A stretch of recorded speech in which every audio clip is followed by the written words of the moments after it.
All right, we're going to take a look at number 9. I know you might be wondering why we are skipping over some. Some are very, very easy and you should be able to do on your own.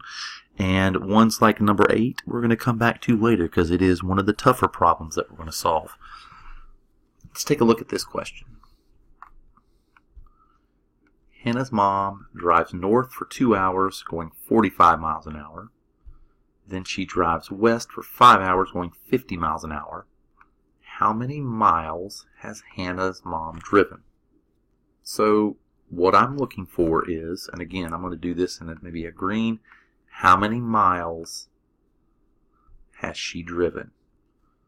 Okay, well they give me two sets of data here.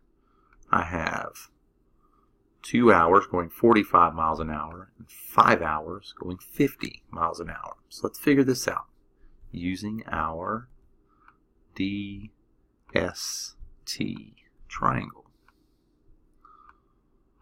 Now, 45 miles per hour. That is not 45 miles, that's miles per hour. We know that that is speed. And for 2 hours, well, 45 times 2, 90. Now, me personally, I would have put 90 over here as an answer, but they didn't do that to you in SchoolNet because they're not always mean, but expect that most of the time. I could have easily forgotten about this, and that would have been a big mistake, but we didn't. We're going to figure that out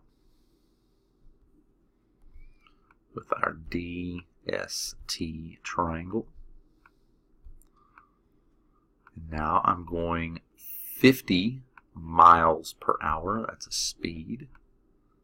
But I'm going to do that for 5 hours. 5 times 50 is 250. Now, if I have 250 and I have 90,